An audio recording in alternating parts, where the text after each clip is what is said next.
Day number 3 of Baltic weather. Come on, beast. Woo! Never fails. It's all about the element of surprise. Shifting a pile of gates along the road to yard 1. Because we've got cows that we're going to take the dung out. So we're going to segregate the pens so we can get in one side with the forklift and the cows are all segregated to the other side. It's not -9 this morning, but it still feels flipping cold.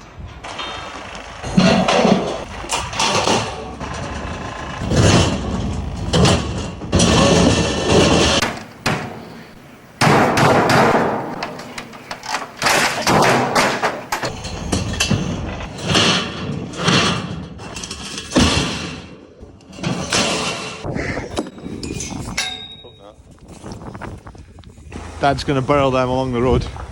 I've got one trough to check that it's not frozen, and then I'll head along. Frozen. And we begin the defrost. It's not been frozen that long because there's still plenty of water in there.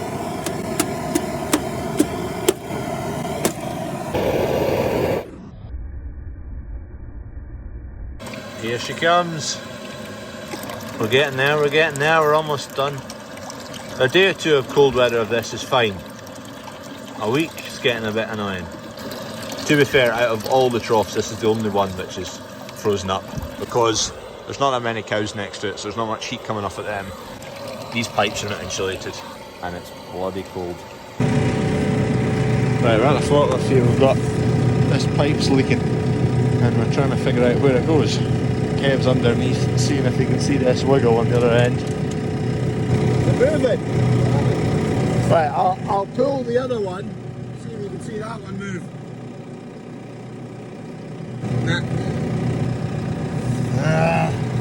The ram here that does the stone grate.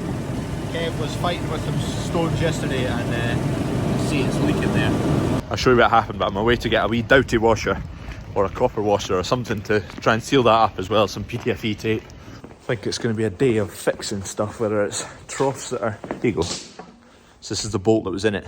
I think that's called a banjo bolt. So the threads have stripped on this.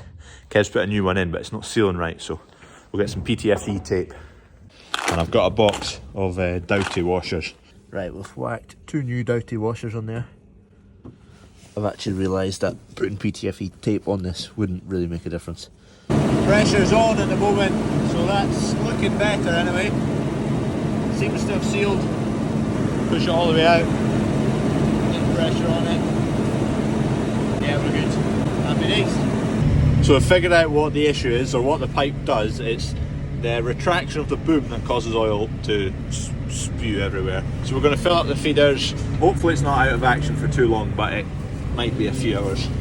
So make sure the feeders are full for the cows. Anyway, I'm just shifting the grab out the road because it's in my way. Ooh. Oh well, that's it off. Right, we think we've figured out the forklift, so we're going to tackle that in a second. Kev's just shifting this trailer out the road.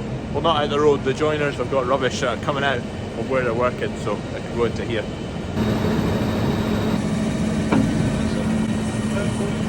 I don't think so. No, you're fine. It's tight, but you're not hitting it. Bit of a squeeze trying to get this out with the forklift in the road, and don't want to move the forklift because we've got it set up at blocks and in there, and we're fiddling about with that. So right, no bother, he's got that. So the issue with this forklift, oil, you can see spots of oil lying about. So that second hydraulic pipe, you can see the oil on it. It's leaking from that spot there. You can see it's gone through the rubber and it's at the metal casings. We're trying to figure out what this pipe is. There's 2 pipes come out of this junction box. 1, 2. One is an absolute pig of a pipe to replace, and it goes to the oil tank. We've done that before when we actually gave up and got JCB to do it, Scott Agri to do it. And this second one, it goes to the spool block, which is further forward on the forklift. We weren't sure exactly if both of them went to the oil tank or not. So anyway, I phoned Scott Agri. They've told me what that pipe is, and we kind of figured it out because the extension of the boom, when you pull it back in, it pisses oil everywhere.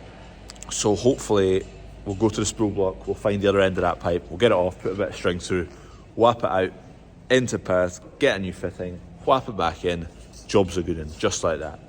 Basically, it's not working. You can use it, just if you don't retract the boom back in, it doesn't spray oil, otherwise it's fine. So we filled up the feeders on the cows just to keep them happy. Got the boom up there so that if we're working under the ram at all, we're safe. If it was to count, the box would take the weight of it. Don't know if I've got the right size.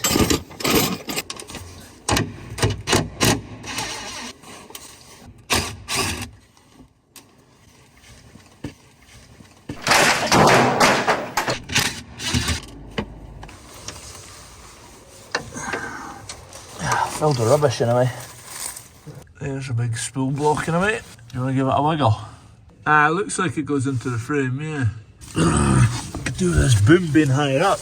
Right, we've got the ram stop. Safety first, safety second.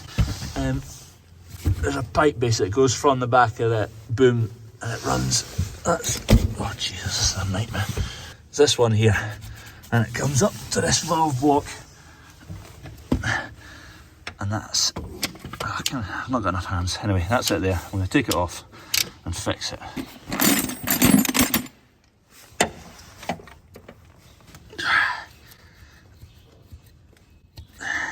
Bloody pig. Yeah, bandit, yeah. Oh, and then it gets covered in oil and you can't get a grip on the damn thing. Come on. That's the ticket. We'll tie some string to that so that when we pull it out, the string will take its path. And then when you put a new pipe back in, or we should be able to just put a replacement end on the other end, tie it to the string again and pull it back through. That's the theory. Not too bad actually, a lot easier doing this pipe than the pipe that goes down into the oil tank down there. Not that I've done it before, but it did break and Duncan Kev fiddled about with it for a while, tried to fix it and then gave up and left it to Scott Agri. And the guy at Scott Agri said it's a pig and he hates doing it as well. Being under the boom. I don't love being here.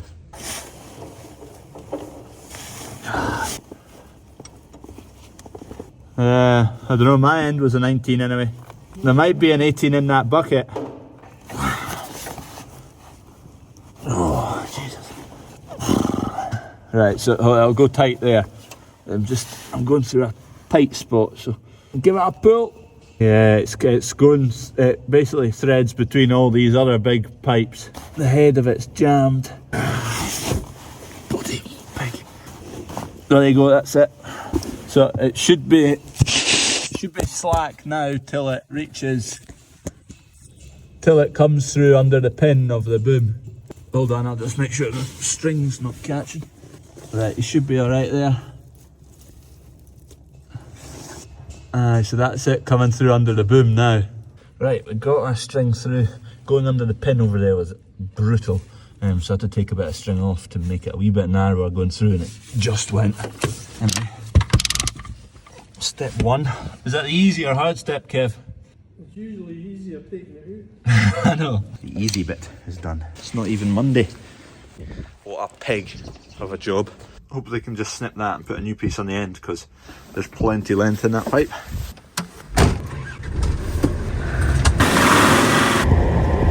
Today's just one of those days.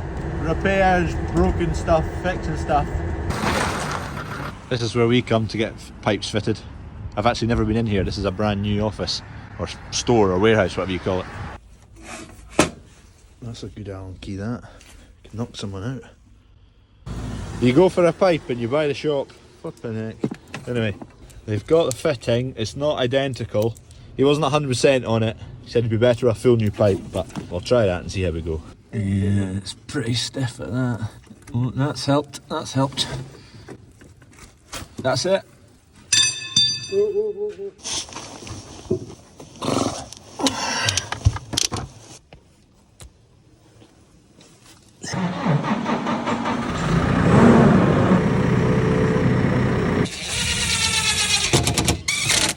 He's back in action. Happy days. Between our time, parts, and a tank of diesel, quite an expensive day for the forklift. But it is awesome, it's my favourite machine. Right, we should be able to get some more productive things done now. Hello, coos. Hello there. Right, we're going to segregate this pen in half, put them all on one side, and get the dung out of the other side.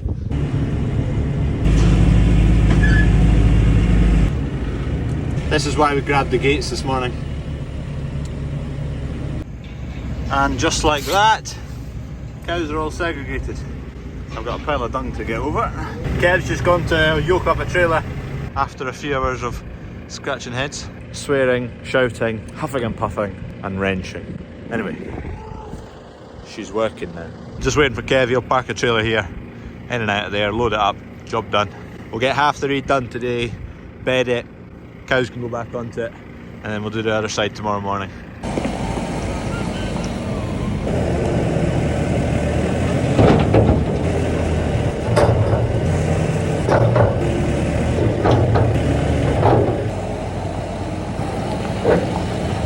Ammonia straw dung, nice and dry, it's easy handled, it'll break down, no bother. It's not going too far, just whacking it over there. It might still be frosty next week. We've phoned about a spreader which is available next week, so let's see what the frost's like.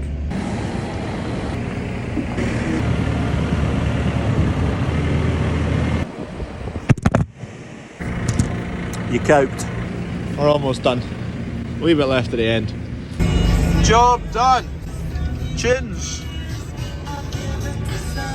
Let me know, do you like Christmas tunes? I like them after like mid-December. When the shop's firing on all cylinders, which at Christmas time it is, it's not really like a relaxed atmosphere. The relaxed holiday atmosphere of Christmas only arrives on the 25th. The 22nd, 3rd, 4th, all the Christmas turkey, beef orders, they go out, so that's just absolutely manic. So 25th, that's when Christmas begins.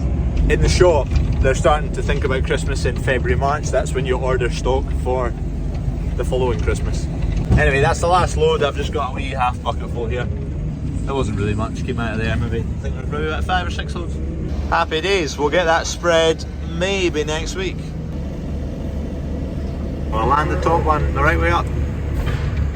Oh.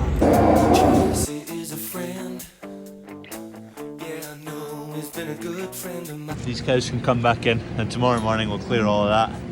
Hey pal. Open the floodgates. Let me get out first.